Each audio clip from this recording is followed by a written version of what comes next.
तुम हमारे ही रहोगे। ओ मेरे प्रियतम,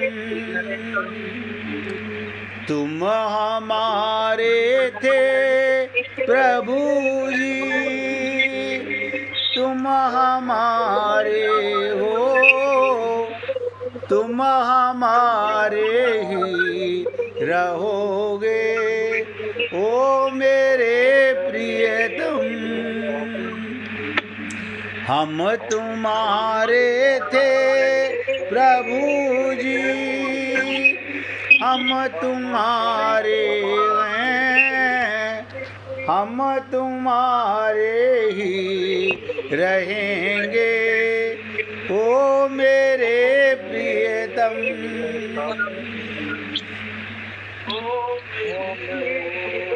तुम हमारे थे प्रभु जी, तुम हमारे हो, तुम हमारे ही रहोगे। ओ मेरे प्रियतम, हम तुम्हारे थे प्रभु जी, हम तुम्हारे हैं, हम तुम्हारे ही रहेंगे। ओ मेरे प्रियतम, ओ मेरे प्रियतम, ओ मेरे प्रियतम। सभी पुण्य आत्मा बहुत एकाग्रचित होकर सुनिएगा। भगवान के चरण कमलों की मकरंद खुशबू में सारे संसार की खुशबुएं फेल हैं। इस पृथ्वी पर ऐसी कोई दिव्य खुशबू नहीं है। आप सोचिए, भगवान श्री कृष्ण सत्यभामा के कहने से पारिजात का वृक्ष स्वर्ग से लेकर आए। आप लोग आपके पार्कों में खूब लगे हुए मिलेंगे, जिसे रात की रानी भी कहते हैं, हर श्रृंगार भी कहते हैं। ये तो देवताओं के लोक का है।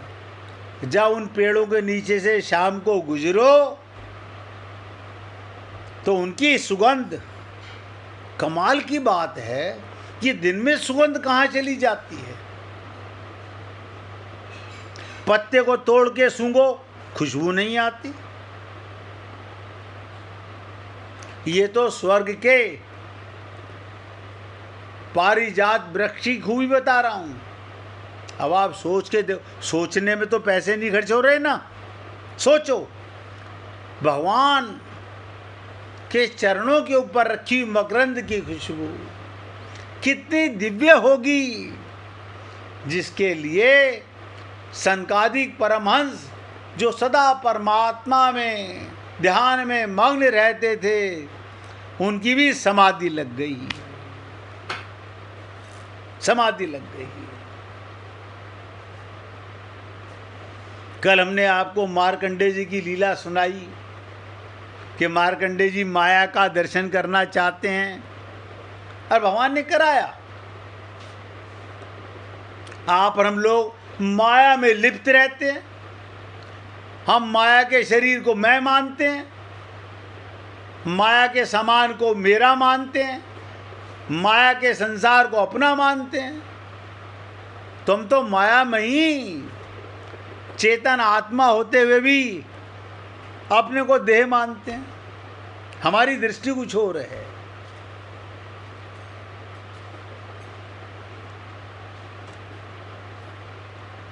तो सनकादिकों के हृदय में भगवान विष्णु के चरणों पे रखी मकरंद की खुशबू ने खलबली पैदा कर दी।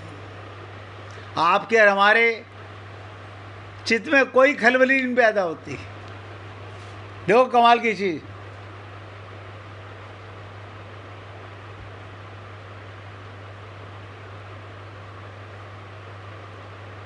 आपके और हम लोगों के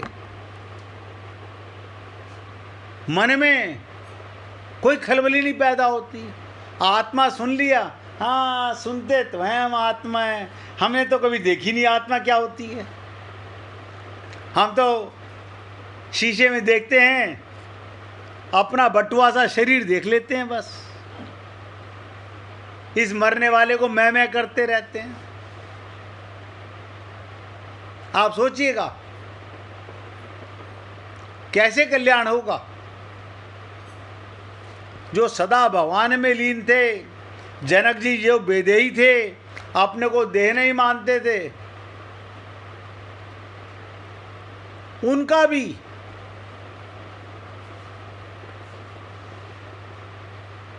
भगवान राम के चरणों को देखकर, उनकी सुगंध को सूंघकर जनक जी की समाधि लग गई। लेकिन आपकी और हमारी कभी समाधि नहीं लगती। क्यों? हमने जन्म से अब तक अपने को शरीर माना हुआ है और शरीर में राजा बाबू बने हुए हैं, खुश हो रहे हैं। ये सबको पता है मरेगा, हम इसी से खुश हो रहे हैं, मरने वाले से खुश हो रहे हैं। अच्छा, खुश हो कौन रहा है? हमारा मन, हमारी बुद्धि, हमारा अंतःकरण। अच्छा, आत्मा ना ना, आत्मा क्या खुश होगी? हमें आत्मा का तो पता ही नहीं है।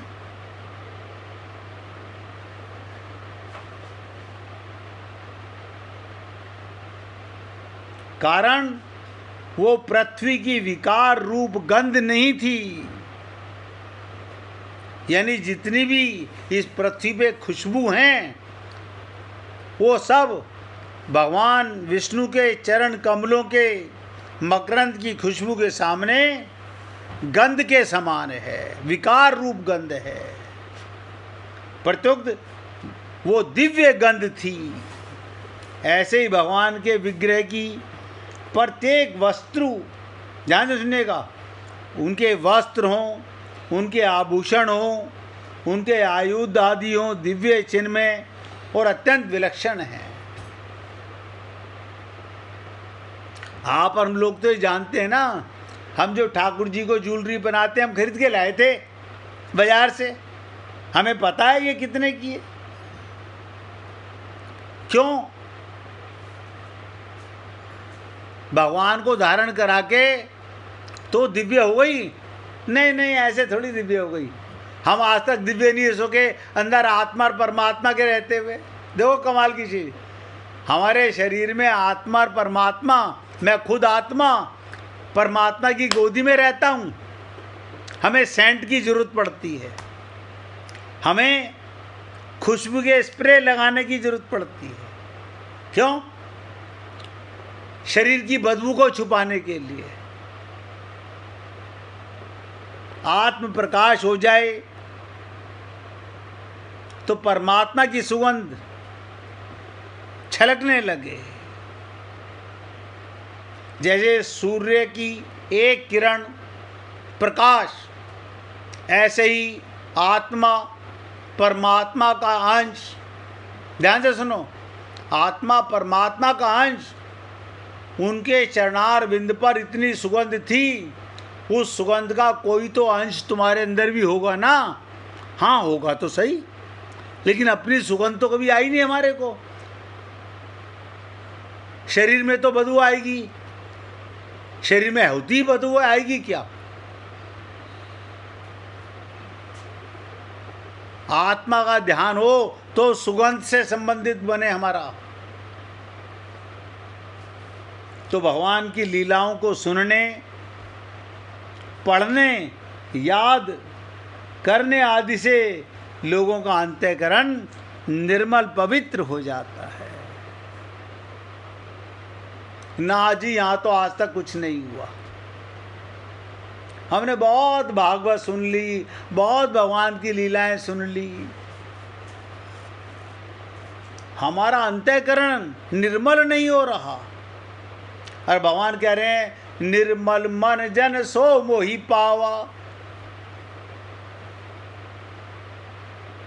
निर्मल नहीं हुआ सुनकर, क्यों? हमें जितनी संसार की बातें अच्छी लगती हैं, परिवार की बातें अच्छी लगती हैं, माया के सामान की बातें अच्छी लगती हैं, उतनी भगवान की लीला अच्छी नहीं लगती।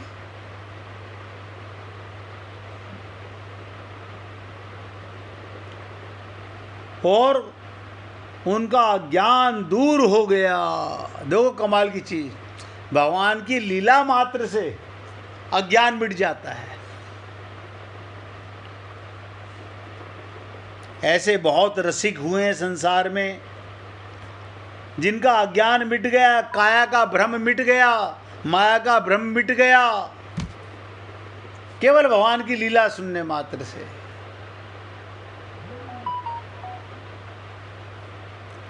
हम क्या महसूस करते हैं? हाँ नहीं, अच्छी है, ठीक है, टाइम पास करने के लिए तो अच्छी है, मगर हमारे परिवार से अच्छी नहीं है। हमारी एल्बम देखिए, आप सोचो कैसे इसका कल्याण होगा।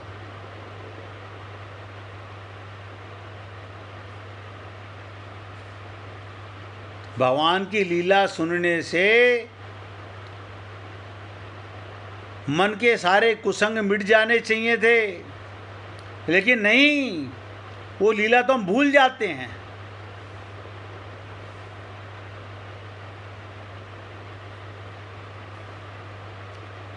अब देखिएगा, एक लीला सुन लीजिएगा।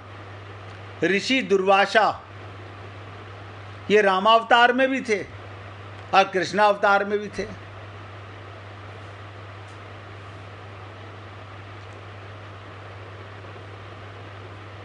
एक समय रामचंद्र जी का दर्शन करने के लिए अपने 60,000 शिष्यों सहित दुर्वासा ऋषि अयोध्या को जा रहे थे।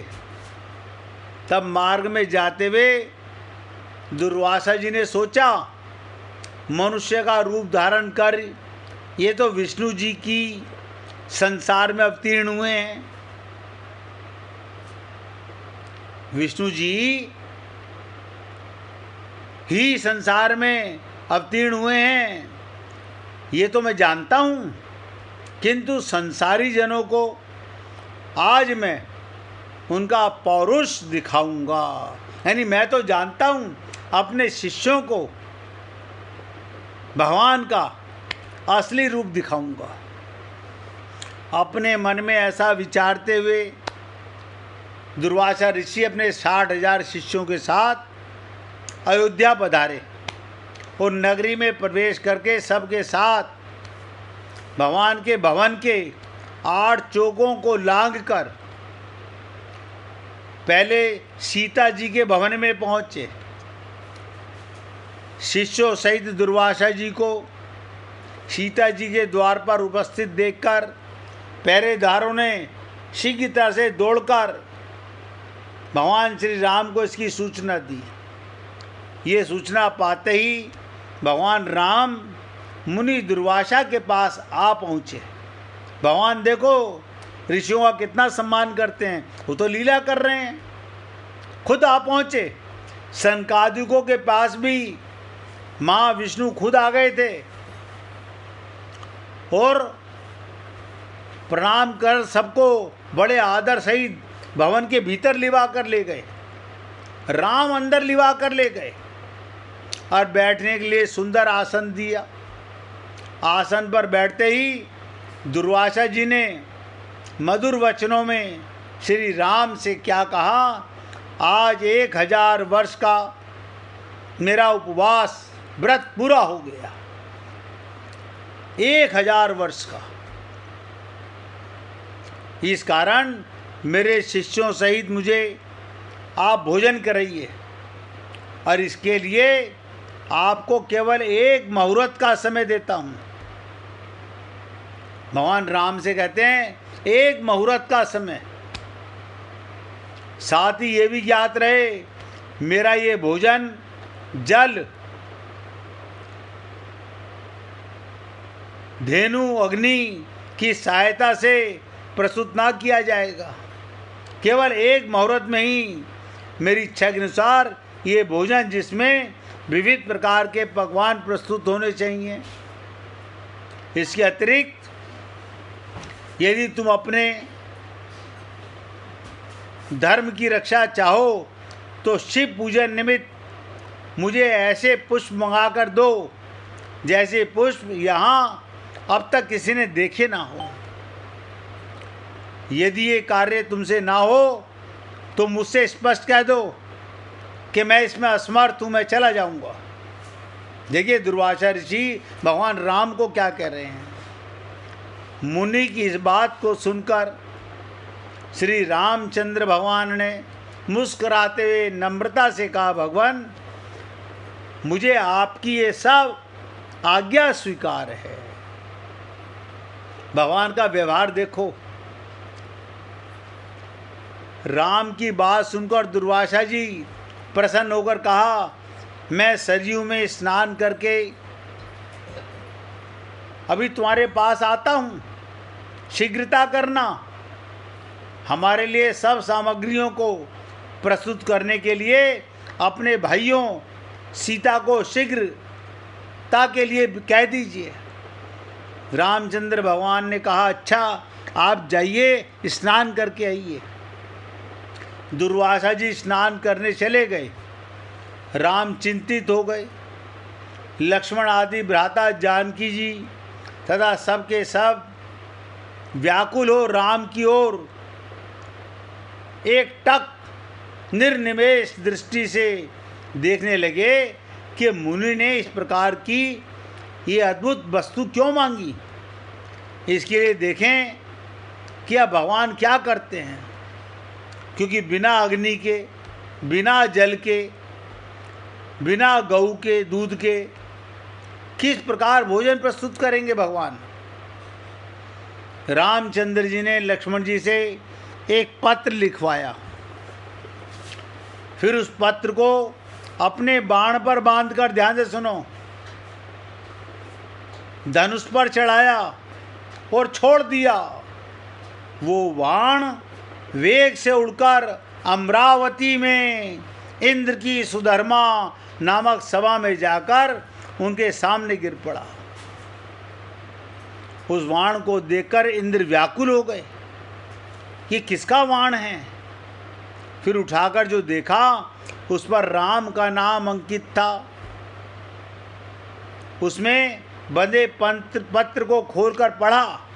पत्र खुलते ही वो बाण फिर वहाँ से उड़कर राम के तरकश में आ घुसा। इधर इंद्र ने उस पत्र को सभा में बैठे हुए सभी देवताओं को सुनाया। उस पत्र में लिखा था, इंद्र स्वर्ग में सुखी रहो, मैं सर्वदा तुम्हारा स्मरण करता हूँ, परंतु तुम्हें एक आज्ञा देता हूँ। आज 1000 वर्ष के भूखे दुर्वासा मुनि अपने 60,000 शिष्यों के साथ मेरे यहाँ आए हैं। मैं ऐसा भोजन चाहता हूँ जिसमें गऊ का उपयोग ना हो, दूध का उपयोग ना हो, जल का उपयोग ना हो, अग्नि के द्वारा सिद्ध ना किया हो। इसके साथ ही उन्होंने शिव पूजन के लिए ऐसे पुष्प मांगे हैं जिन्हें कि अब तक मनुष्य ने देखा ना हो। मैंने उनकी ये मांग स्वीकार कर ली है। ये सरयू में स्नान करने गए हैं, इसलिए तुम शीघ्रता से कल्प वृक्ष और पारिजात को क्षीर सागर से जो निकले हैं, ये पारिजात का वृक्ष जो है ये क्षीर सागर से निकला हुआ है, क्षण मात्र में मेरे पास भेज दो। इसके लिए रावण के संगारक मेरे बाणों की प्रतीक्षा मत करना। ये पत्र देवताओं को सुनाकर इंद्रदेव तत्क्षण जाग गए और कल्प वृक्ष तथा पारिजात को साथ लेकर देवताओं सहित विमान में बैठकर अयोध्या पहुँचे।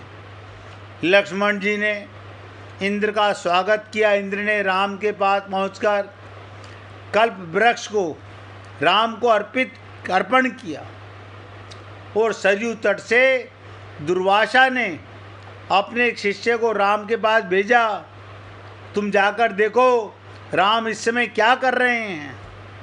मैंने जो आज्ञा दी थी उसके अनुसार कुछ अन्न अब तक बना, प्रसाद बना कि नहीं बना? अब तक वैसे ही चिंता मग्न हैं या कुछ कर रहे हैं भगवान राम? यदि मेरी आज्ञा के अनुसार पकवान प्रस्तुत ना करे तो अब तक कितनी सामग्री तैयार हुई, ये सब तुम चुपके से जाकर देख कर आओ। तब जो आज्ञा ऐसा कहकर वो शिष्य राम के भवन में आया। देखा तो कल्प वृक्ष पारिजात से युक्त देवताओं की मंडली में भगवान श्री राम विराजमान हैं। ये देखकर उस शिष्य ने शीघ्र ही दुर्वासा जी के पास जाकर समाचार सुनाया। शिष्य की बात सुनकर दुर्वासा को बड़ा आश्चर्य हुआ। स्नान कर शिष्यों को साथ है दुर्वासा जी रामचंद्र जी के सुंदर भवन में फिर आ गए। इसके बाद क्या हुआ, 1 मिनट का कीर्तन करेंगे, फिर आगे चर्चा सुनाएंगे। श्री राम जय जय राम।